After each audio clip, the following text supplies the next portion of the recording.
Testing house audio, testing 1, 2. Yeah, because it's got no power.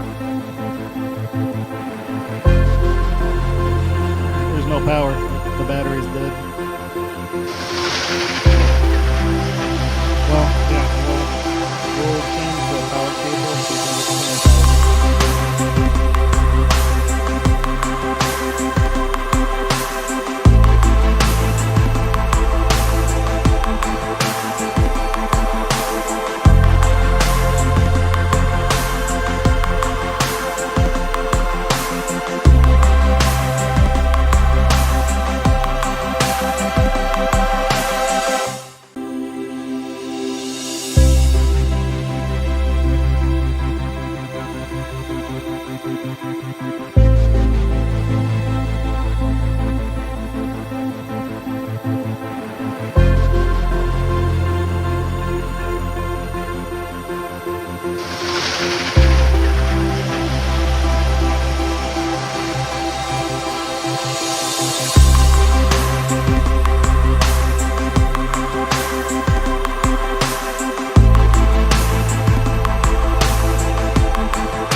testing mic check.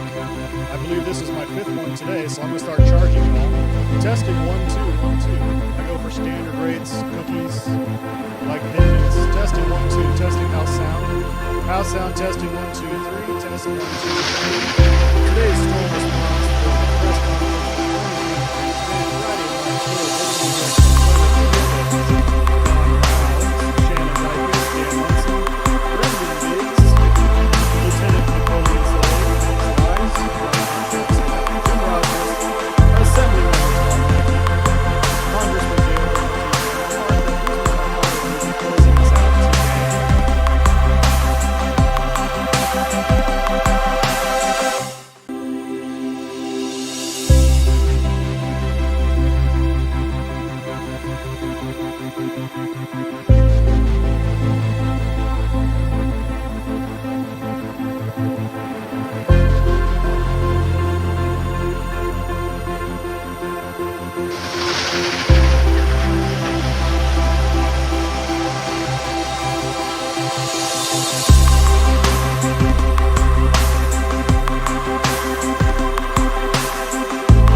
want everyone between the flags.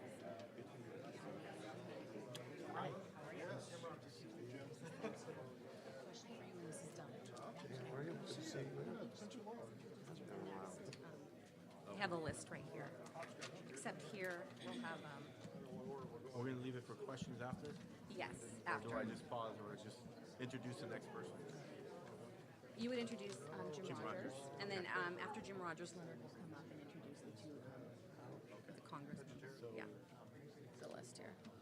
Dan, I'm gonna. Oh, okay. Anyone else? Someone will put county fire will clarify on this information. All right, thank you for joining us. My name is Martha Guzman Hurtado. I'm the Chief Communications Officer for San Bernardino County. To get us started, I'd like to call up our Chief Executive Officer, Leonard Hernandez. Thank you. Good morning. My name is Leonard Hernandez. I'm the county's Chief Executive Officer. I'd like to thank you for coming. We have some valuable information that we plan to share with you today, and our hearts and prayers go out to the communities, all of our mountain communities that are affected by this disaster. I'm joined here today by leaders representing many of the agencies that are working around the clock to get our communities through this crisis. I'd just like to pause here and thank all of our first responders, our Public Works Department, special districts, all our volunteers, our emergency search and rescue, who are doing an amazing job, literally working around the clock through the night so that we can get access and get people the support they need. As I introduce you to our first speaker, Board of Supervisor Chair Don Rao, I would like to thank Chair Rao and the Board of Supervisors for their leadership and support. We also have with us today San Bernardino County Sheriff Shannon Dykes, County Fire Chief Dan Muncy, County Public Works Director Brendan Biggs, State Assemblyman Tom Lackey, Congressman Jay Obernolte, California Highway Patrol Lieutenant Napoleon Solis, and Deputy Director of Maintenance for the California Department of Transportation, District 8, Jim Rogers. Also present are representatives from Southern California Edison, American Red Cross, and other agencies and individuals who have joined forces with us to serve our residents. I would now like to introduce the Board of Supervisors Chair, Don Rao, whose 3rd district includes the areas hardest hit by these storms. Thank you. Thank you, Leonard. We sympathize with our residents and our businesses. We know that this is an exceptionally tough time for those that are still stranded on the mountain. Yesterday, we were finally able to rescue many from their homes. However, many are still stranded. Residents who are still trapped, if you have food and water, please remain sheltered in place. If you are running low on supplies, we have a phone number for you to call. It is 909-387-3911. If you have a life-threatening situation, please call 911. We are making headway on clearing our roads. We know it's going to take time. We have some of our partners here today to talk about that time frame. And we are very grateful for the proclamation from the governor's office for the state of emergency that he has helped put us in place. However, I will caution that there was an article this morning that led our residents to have some misinformation on the time frame of that response. In the LA Times front page above the fold today, it said that resources would start arriving Thursday afternoon. So I will have our county fire speak to that and clarify what exactly that means to our residents and what they can expect based on that article and that quote. I would now like to call on our first responders, starting with Sheriff Shannon Dykes. Thank you. Thank you. I'm Shannon Dykes. I'm the Sheriff of San Bernardino County. That's SHANNONDICUS. I want to bring you up to speed overall the number of law enforcement calls that we're taking in the areas that we're all concerned about up in our mountains right now. And then I'll go into specific areas as it relates to rescues being conducted in partnership with the fire department. So in the city of Big Bear, we've received 154 calls during this storm incident and have taken 8 deputy reports. I'm sorry, that's Big Bear County area. In the city of Big Bear, 295 calls for service with 15 deputy reports. In Lytle Creek and Mount Baldy, 24 calls with 2 reports being taken. Twin Peaks, 786 calls for service. And as you can imagine, These are the folks that are most affected by the deep snowfalls. And 12 deputy reports taken, and then Wrightwood, 24 calls of service and 2 reports. But there's been a total of 1,200 calls for service and 39 reports taken. And the reason I share that information with you is I want to reassure all the citizens on the mountain that law enforcement services are still continuing, and those deputies are responding to those calls in need. One of the questions I received at the last press conference was related to looting or things of that nature that may be going on in our mountains. I want to reassure all the citizens that that is not occurring. Early on, we had 2 reports of burglaries, and both of those suspects were taken into custody.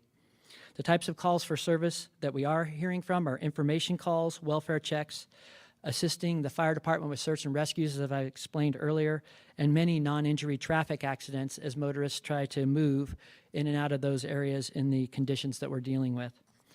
Now to the Big Bear area, deputies assisted with several convoys in the last couple of days with food and supplies to the local grocery stores up there. I've flown over those areas. I've checked the parking lots. They're clear. We're able to move trucks and access those places and making sure we're getting necessary food supplies to the Big Bear area and fuel supplies. Switching gears to our Twin Peaks station, they've got continuous patrol and staffing. The mobile field force, that's a mobile field force that I use generally when you hear about civil unrest and things of that nature, but they are all hazards trained. We use them when we evacuate for fires and in instances like this. We have added approximately 15 personnel specifically to the Twin Peaks station to be able to help them with that workload that I described earlier. We've contacted over 100 local residents about transportation, particularly in the area of Cedar Pines Park, which was very harshly hit by snow, and also in the Valley of Enchantment. And we had 17 of our citizens that wanted to be removed. They just did not have the supplies to be able to sustain themselves as the clearing efforts continued. So we were able to use those snowcats and remove them from the mountain. This morning we had search and rescue efforts, as I mentioned last time, encouraging people to stay out of the local mountains. In the Pilot Rock area, we had to rescue a 4-wheel drive vehicle that was trying to traverse what we call the backside going into Lake Arrowhead. And they got stuck in that effort, and I would, again, urge the public, please stay out of those areas for any type of recreation at all. It just is not safe. Today, we've scheduled a number of food deliveries going into the Lake Arrowhead area in concert with Stater Brothers, and we'll be moving those food deliveries in convoy up there to resupply the Stater Brothers up in Lake Arrowhead. Deputies continue to work with the fire department, enforce snowcats, and we're also receiving additional snowcats coming to our area. We found that vehicle, because it has tracks, to be the most effective at getting us and the fire department to the areas that we need to be. Today, one addition that we're going to be doing is as we contact people that are having difficulties with food resources, we have meals ready to eat that we will transfer to them to help them stabilize their food situation and continue with the road operations until they can get to regular grocery stores and have that type of support. And I know later on, we'll also be talking about food distribution points that we'll be setting up as the county and those locations that we're currently working on.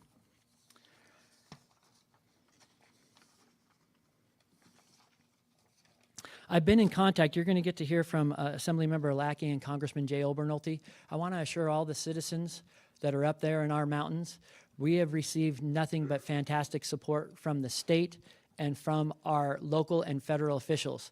I've been on the phone with all of them regularly, and they have given me direct access to a number of the resources we've seen and certainly supported the Board of Supervisors and all of the efforts by all of the department heads that are represented today in trying to stabilize the county. I'd like to speak directly to the folks up there in Lake Arrowhead. You think that you may not see snow plows and a number of things. Folks, we're here for you. We're going to dig you out, and we are coming.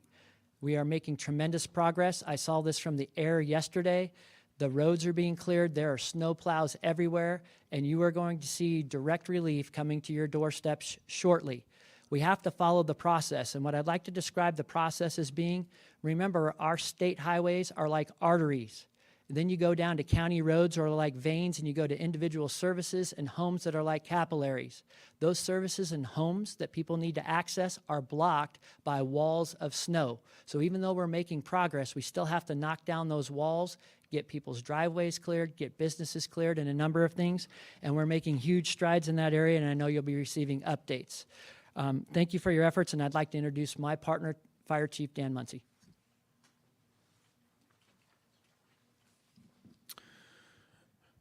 I am Sheriff Dyke's proud partner, actually. I'm very proud of the deputies and the degree of which they've engaged with the fire department in protecting our residents. I'm proud of the men and women of the county of San Bernardino for all that they do. And I'm extremely proud of our firefighters. I want to take a moment and just describe a day for our firefighters in Lake Arrowhead. As the roads are being plowed, they're not always able to take fire engines. To access emergencies, we've deployed 8 snowcats across the mountaintops. Those snowcats are those tracked vehicles, and when they can use them, they do. But there are times where they have to walk into these emergencies. We've had more structure fires than normal in the mountains. We believe that these are due to natural gas leaks. Thank you, sir. We're working with our investigators to determine the cause and origin so that we can protect our residents by notifying them how the snow is impacting their utilities. These firefighters are responding to these structure fires on these tracked vehicles, not with pumps, not in fire engines. They're literally showing up with shovels and with hoses. They dig out the fire hydrants, they connect to the municipal water system, which has been well maintained, and they're attacking these fires.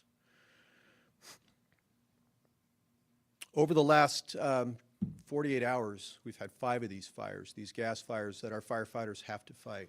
I spoke to one of our incident commanders last night, and he said that he hadn't slept in over 4 days. Our firefighters are responding to calls one after another.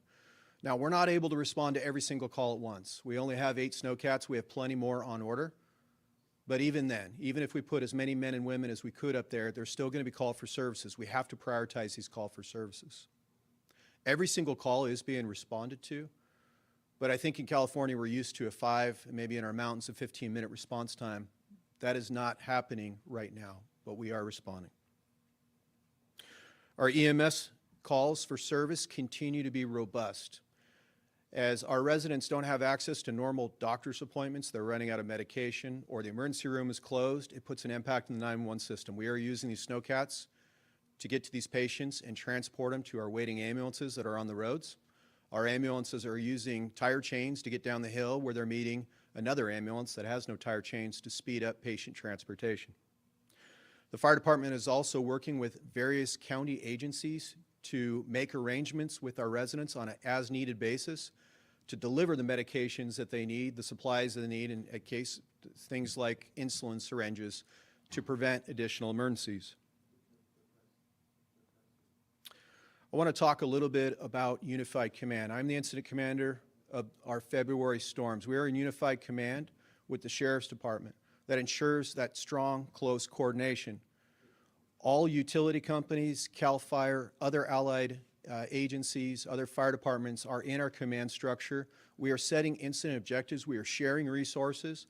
We are helping each other out. Neighbor helps neighbor. I want to thank specifically CAL FIRE in the state of California for the immense amount of resources they've brought into our region to support us in this operation. What the Unified Command is doing isn't responding to the 911 calls. That's what the fire department's doing. What the Unified Command is doing, though, is working with the roads department to prioritize roads for services. We're working with the Office of Emergency Services, San Bernardino OES, to supply distribution points of logistics for our citizens who are shut in and are unable to make it to the grocery stores.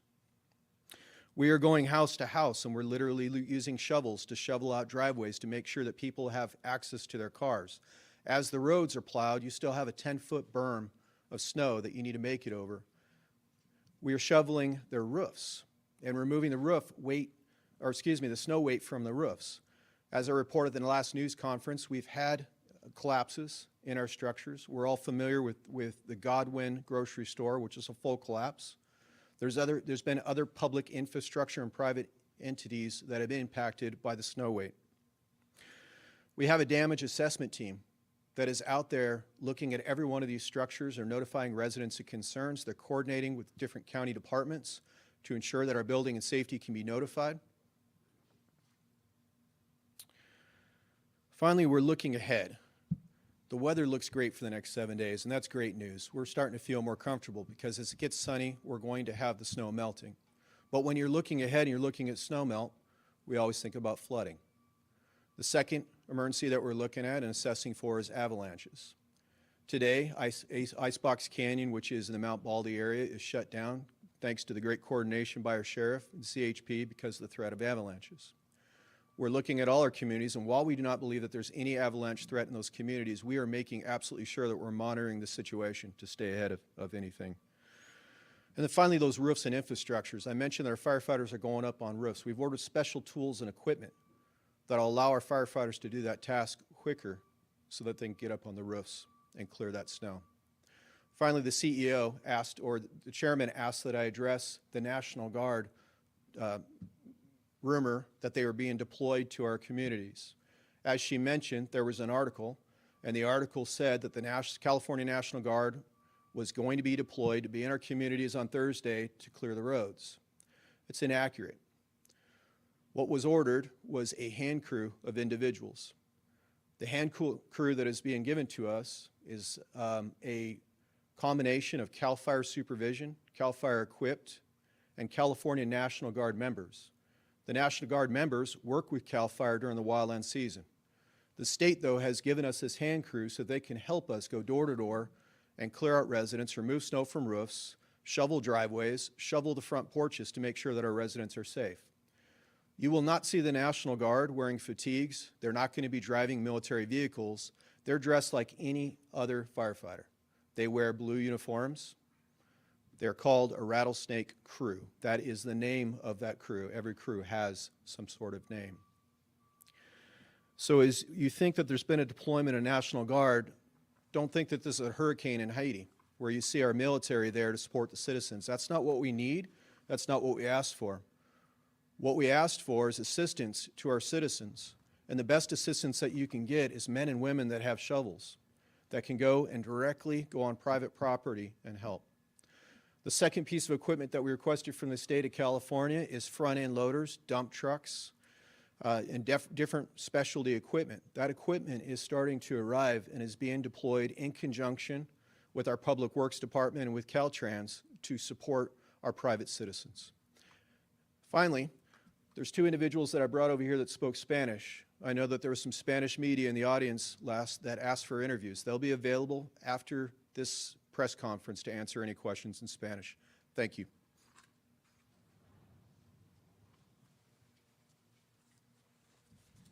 Good morning, Brennan Biggs, Director of Public Works. Now that the blizzard has ended, our crews have finally been able to make some real progress over the last couple of days.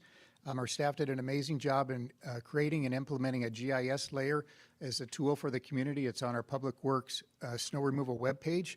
And what that is every day we update the progress that we're making from Mount Baldy to Wrightwood all the way over to Forest Falls.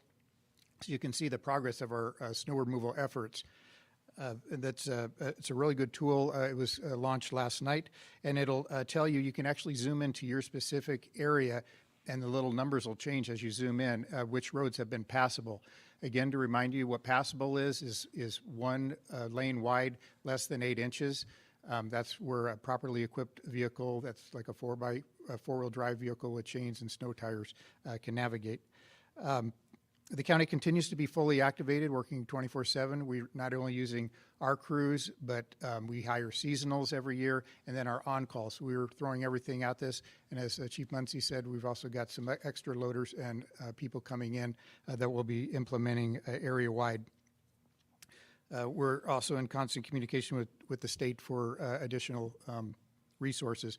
We also went back east and made an emergency purchase of some chains so we can try to outfit some of those that come without chains, which will be arriving tomorrow. Some stats, many areas have already been opened and passable. Those areas, Wrightwood, Mount Baldy, Lytle Creek, Angeles Oaks, Forest Falls, Oak Glen, and Big Bear have 100% of the roads passable at this point. In the beginning, the widening effort. We did have a little an avalanche over in Mount Baldy that we cleaned up yesterday, and now, as the chief said, there's some other threats up there that we're looking that may cause some closures, but we continue to monitor that and adjust our closures as needed. In Wrightwood, we're actually working on widening and cutting the ice today that's below there, and with any luck, we'll hopefully be cindering a little bit later on tonight to get those roads back in shape. Primary roads in Crestline are 100% passable, and about 10% of the secondaries. So we'll be working on more of those today. Locations primarily in the Lake Arrowhead, Running Springs, Green Valley Lake, Arrow Bear, Cedar, Pines Park. They were the ones that were hit with more snow. Currently have 10% of the roads passable, 15% of the secondary, 10% of the primary. As we are able to dig out and start assessing more as we get back into those roads, we're experiencing many different types of issues: disabled cars, down utility lines, fallen trees that affect the process. You can see some of those on the photos on the side there. We'd really like to encourage residents, if you know you have a car out front, to go mark it. You can get like a PVC pipe, put a flag on it so our guys know that it's there, so we can avoid hitting it. There's lots of buried vehicles that are getting in the way and slowing things down. So these roads are really case by case. Some roads we can go up pretty fast. Other ones, it's just one obstruction after the next. So but we continue to attack it as best we can. We continue to provide resources as needed for the mission critical tasks to support emergency responders. Now that the storm's over, we had some flood control activities too. We can move those flood control resources up there to do some special requests so our guys can keep moving. We are working in all the areas at once. That's what we do, so no community is left behind there. We're moving everything forward, so every community will have, we have snow areas, so all those communities are getting some attention all at one time. Weather Service sent something out yesterday. They're starting to collect all the data from this storm. They indicate that the 7-day snowfall in Big Bear previously, their record was 58 inches back in 1979, and the reports are 82 inches from this storm, quite a bit in Big Bear, and then Running Springs at 150 inches. So with that, I'm going to turn it over to Lieutenant Salias from the CHP. Thank you. Good morning, everyone. Lieutenant Napoleon Salias, Napoleon Salais. I am the Lieutenant Commander at the CHP Arrowhead area. And I just want to briefly go over what we're doing with our unified command partners and our allied agencies. Right now, we have been dedicating every valuable resource we have to support our allied agencies. We have been manning closures at the roadways. We have been coordinating the essential commodities and essential crews and essential equipment up the mountains. We have been making ourselves available to respond to emergency calls of service. So we have been working very closely with our allied agencies to ensure the safety of our public. I know that we have recently attempted to open the roads to locals only. However, it was soonly discovered through our unified command system, with my allied agency partners, that it was simply unsafe to do so, and it compromised those lifelines, and it compromised those routes for our first responders, our essential goods and commodities that get up to our local communities in the mountains. So we urge everyone to please be patient. But we just simply cannot compromise safety. We also have to take into effect, and we have to have the point of view that the mortars going up and the locals trying to get up, it's still not safe to get up there. We only have one lane of travel in some of the roads, and it potential for someone to get hurt. So we urge everyone to please be patient, and that we just simply cannot compromise our safety efforts for our first responders, safety efforts for those goods and commodities that are making their way up through the mountains, those lifelines. We have to protect those lifelines so that we can make sure that everybody's safe up there in the mountain communities. Please follow our websites for updated road conditions and road closure conditions. Also, our various social media platforms for up-to-date information. Thank you. I'll go ahead and leave it off to Jim Rogers, our Deputy Director of Maintenance from California DOT Caltrans. Thank you. Thank you, Lieutenant. Good morning. I am Jim Rogers. I am the Deputy Director of Maintenance here in District 8. I would like to thank San Bernardino County again for inviting us to this to give opportunity to speak with you today. We are here to share about the hard work that the staff have been contributing to the snow removal and the storm cleanup efforts this past week. On Tuesday and Wednesday, we received additional snowfall, which set us back from the progress that we'd made over the weekend. Also resulting in a pause of escorting residents back up to their homes. I am proud of our crews, and I continue to work who continue to work tirelessly day to day to clear the mountain routes. I'd like to just share with you, as of yesterday, our mountain crews have removed over 2.6 million cubic yards of snow off state routes. This is in addition to the snow removed by our contractor that we've hired through our director's order. Crews continue to work 24-hour shifts, rotating staff to clear the roads to provide necessary supplies, fuel, food, and medicine. Their efforts this week helped facilitate emergency deliveries to the mountain community hospitals. A mission task order has been initiated to coordinate with Caltrans districts throughout the state to participate and provide local partners with additional resources, including equipment such as loaders, trucks, personnel, and more to clear the snow and fallen trees. I'd also like to state that we have started mobilizing those vehicles and equipment and the crews coming in. They're coming in from districts across the state, San Diego, Los Angeles, and different areas from up north. As the weather begins to change, Caltrans will continue to remove large amounts of snow on our state highway system with the goal of opening the highway for all those who wish to be up there, that need to get up there with our emergency responders, keep those arteries open so they can get into the communities and open up the housing and the services there. Okay. With that, again, we'd like to thank the community for their patience as we move forward to achieve this goal. We encourage, with the announcement of the state of emergency, which will bring additional resources for improved conditions for our local partners. And again, I just want to say thank you to our local partners. It's been great working with this Unified Command, getting things done, and all the support that we have and that we can offer to them as well. So thank you. At this time, it's my pleasure to introduce and welcome Assemblymember Tom Lackey. I think that, excuse me, the enormity of this event is hard to comprehend. You know, we're thinking we're in Southern California, but yet we have had an inundation that has really generated a severe amount of anxiety, frustration, and difficulty, especially to the victims and those who are actually trapped in their own home. It's hard to imagine that this kind of calamity would hit us at this time of year, but at any time of the year. And I'm very thankful that the state of California has actually been paying attention, and we're very heavily engaged. Senator Ochoa Bogue and I were able to convince the governor that the state of emergency was called for in this set of circumstances, which has released the full support of the state of California as a partner in bringing remedy to this very challenging set of circumstances. I want to thank all those who are actually, as the firefighter leader indicated, they've been going days without sleep. And their heart is in the right place, and everybody needs to know that not just their heart is in the right place, but so are their efforts.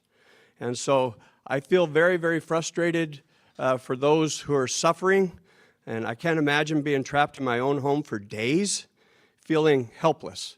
And that's the feeling that we're trying to remedy, and know that our efforts are being heavily focused in your benefit, and know that help is coming, and we're sorry it couldn't get here quicker. But know that there's a lot of diligent effort that's being expressed, and we're thankful for all the partners who are committed to seeing this to a successful conclusion, and thank you all for paying attention. Thank you. Now it's my pleasure to introduce and welcome Congressman Jay Obernolte. Good morning. I'm Jay Obernolte. I represent the 23rd Congressional District, which includes almost all of the affected areas here in San Bernardino County. I wanted to update you on what we're doing at the federal level to respond to this emergency. On Wednesday, I led a letter signed by many members of the California Congressional Delegation urging Governor Newsom to declare a state of emergency. We cooperated in that effort with our partners, Assemblyman Lackey and Senator Ochoa Bogue.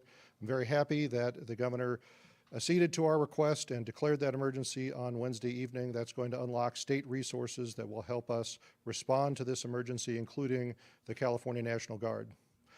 This morning, I led a letter to President Biden, signed by members of the California Congressional Delegation, urging him to be prepared to declare a federal disaster in response to this crisis. That would unlock other federal resources that I think are desperately needed in this situation, including disaster assistance with FEMA, loans from the Small Business Administration, and even assistance from the IRS, making many of the payments that our homeowners and our businesses will make to repair this damage and to recover from this emergency tax deductible. Now, unfortunately, the barrier to a federal disaster declaration is high.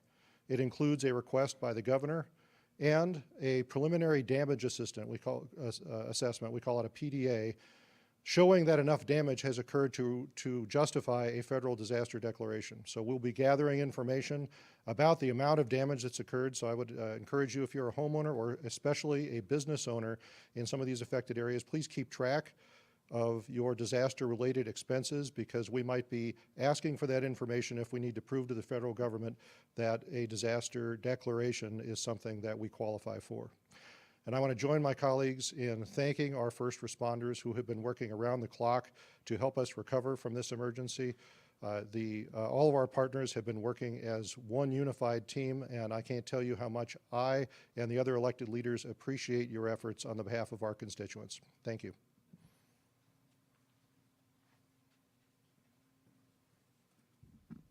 Thank you, Congressman Obernolte, and to all of our speakers here today. At this time, I'd like to open up the press conference to your questions. Yeah, yesterday, I know last night in a meeting, you guys said if this was to happen again, you would change your response. So a couple of questions. Are you guys disappointed at all with your response to this? And also, can you elaborate more on what will be different the next time a similar situation happens? Dan Muncy, M-U-N-S-E-Y, Fire Chief, County of San Bernardino. I always get the easy questions. The easy answer is Sheriff's Department and Fire Department were well prepared. We pre-deployed resources prior to this event from occurring. We both worked together to make sure that we had every available piece of specialized equipment, including snowcats, available for the emergency. As the blizzard was approaching, we were increasing staff. We went to the state of California and asked for pre-positioning resources. We were awarded that. State OES gave us additional dollars to up staff. There's one thing that we can't control, and while we really try to do that, thank you for that. Thank you for your kind comments. As Assemblymember Lackey just pointed out, we can't control the weather. The weather came in much worse than it's ever been anticipated in Southern California, and it severely impacted our communities. It wasn't just one weather event. It was several weather events that were stacked on top of each other. Despite our best efforts, we were still immovable in a lot of cases. The second thing that we can't control is the preparedness level of your citizenry. And while we get out there and we educate folks, and I gave the example of an earthquake last time, that they need to be prepared for the event of the emergency, especially when you're living in outlying communities. You need to be prepared for an earthquake. We found out that many of our citizens were not prepared. This put additional strains on the system. Now, I think an answer to your question is, where can we be better prepared in the future? When it comes to roads and clearing the roads, I think that we learned some valuable lessons. I would say that our men and women that work for the County of San Bernardino in Public Works, Caltrans, they did their darndest. They were out there 24 hours a day, just like our firefighters, and they were plowing the roads. Unfortunately, the snow came down so quickly and stacked up so quickly that those front-end plows that we're so used to using on a routine basis became ineffective. What we found out is that you truly need some specialized equipment when you have blizzards coming. The warning that we had for the blizzard wasn't weeks. We only knew 24 to 36 hours that there was a strong potential that this was going to occur, and even if the county had gone out and leased the equipment, it would not have been here in time to keep our roads clean. And so now we're left with needing specialized equipment, getting those in, yet our men and women go out there and use every available piece of equipment, including hand shovels and front-end loaders, to remove the snow and create the access. Caltrans did an amazing job by getting tons of equipment up here and cleaning the primary arterial road systems. That's allowed emergency vehicles to get through. The fire departments work closely with Public Works, county roads, even private citizens, to clear roads to make sure that we had those secondary accesses. They're not completely clear yet, but we're going to work hard on it. You can always do better. So to directly answer your question, we need better plans when it comes to severe blizzards. We need to have leases set up that allows us to get the equipment quicker. We need to have agreements that are set up to allow private contractors to come in. At the end of the day, you're not going to be able to support the immense population that in some cases we're just not prepared for this weather event. And despite our best efforts, we're lagging behind in meeting their expectations. Thank you. And what about on the state level too? I mean, yeah, we're talking about the county, but you know, state resources. People were calling for state resources for quite some time before they actually showed up. I would say that our elected officials have been tremendous at reaching out to me, and I know our sheriff has mentioned it, the county's mentioned it. They've been there. They've been asking us all along, what can we get? And they've been advocating for our citizens' needs. They've been making the phone calls, in our case, the fire department, to California OES. They've been making the phone calls to CAL FIRE requesting assistance. But the state has to mobilize too. And it's not an instantaneous thing. And then let's remember there's 12 other counties. There's 13 counties that were impacted by this weather. The state has to prioritize resources too. And while we would love for all of them to come to San Bernardino County, there's other priorities in the state. So the citizens have done a great job with the rally car. I've watched the videos. I've seen them. I know that you are in need. And as our sheriff said, we are doing everything we can to reach you, and we will reach you. The chairman mentioned a hotline. I'm going to give that phone number again. It's 909-387-3911. 909-387-3911. If you are in need of food, water, you have ran out of medication that you absolutely need for health conditions, if you no longer have heat, you need to call 911. We will come get you right now. We will make every effort. We will prioritize you. If you have a potential emergency in the future, you are going to run out of food at some point, 3-4 days. If you're running out of propane, if you believe that your house may be compromised with structural integrity, use that hotline, 909-387-3911. Fire department, the police department, on a daily basis, we have to prioritize calls. When you call 911, we don't treat every 911 caller as an emergency. The same thing exists today that exists on a normal basis.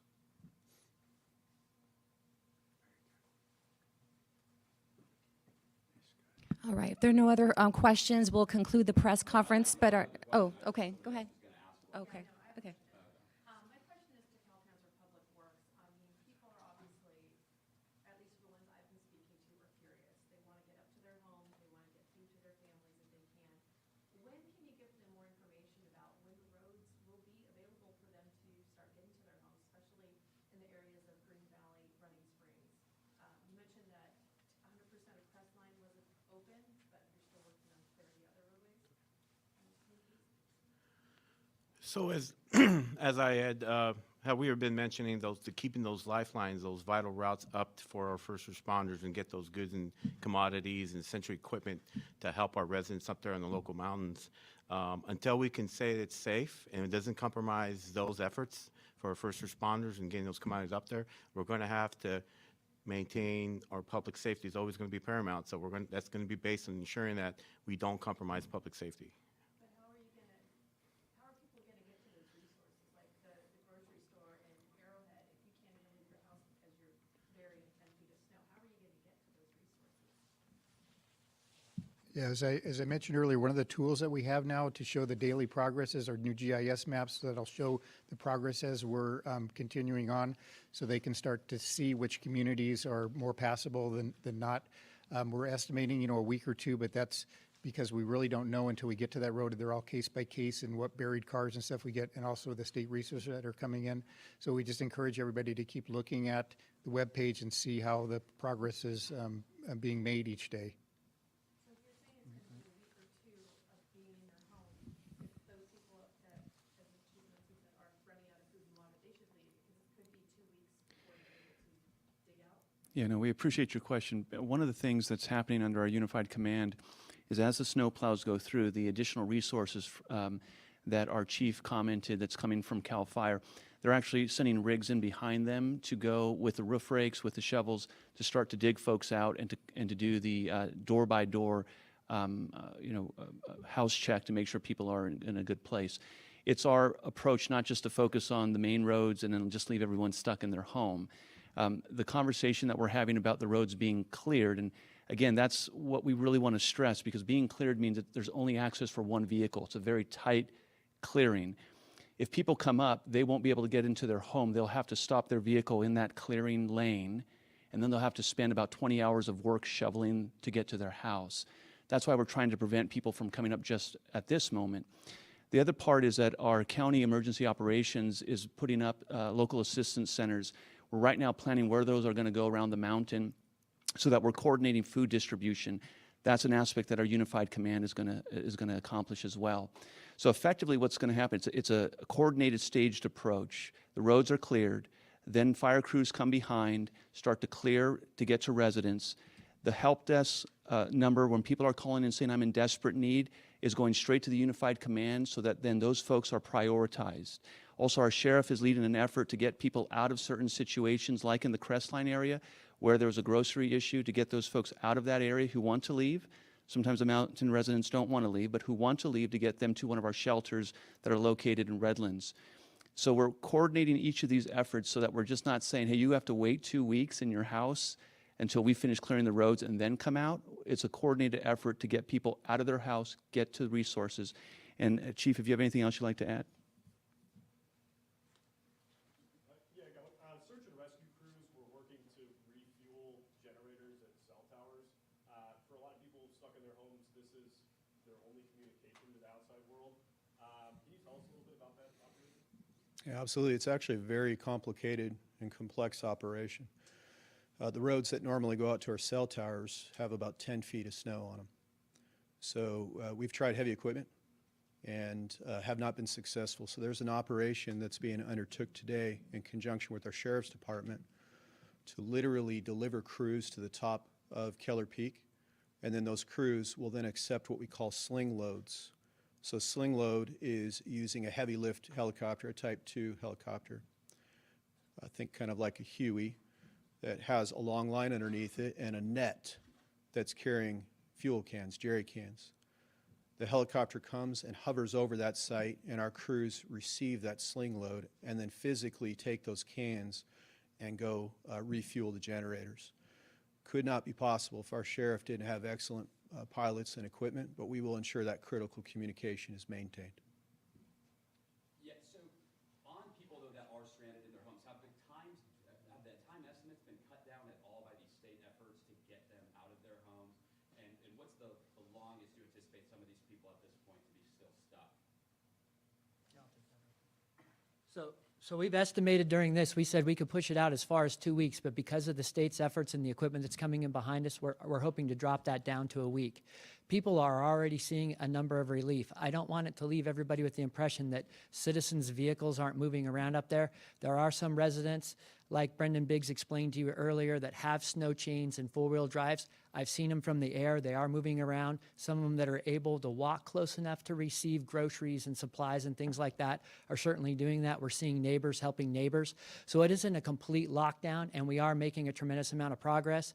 Those people that we find that are the most desperate, in other words, not supplied up, don't have the proper resources, especially when you're talking about, Airbnb, short-term rental type of situations that people may have got caught up in.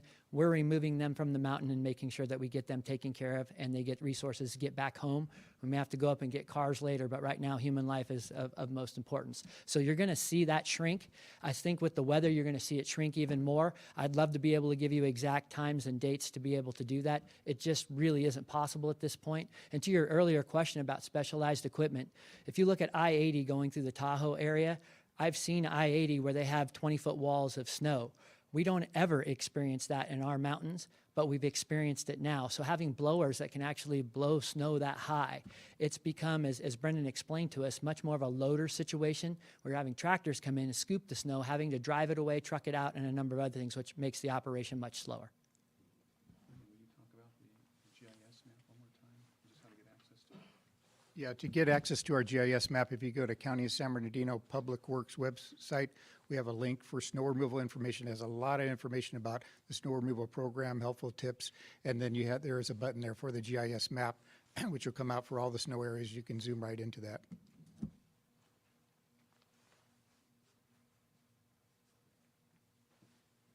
All right, are there any other questions? Before we conclude, okay, we're going to go ahead and conclude this phase of the press conference, but our speakers will be available for one-on-one interviews should you deem that appropriate. We also have representatives from Red Cross, SoCal Gas, Southern California Edison that are here in the audience that are available to provide you with information as well. Thank you so much for getting this information to our community, and we will keep you updated. You can go to our website, which is snowinfo.sbcounty.gov, and also that hotline that was mentioned here several times. I'll go ahead and repeat that again, which is 1-909-387-3911, 909-387-3911. Thank you.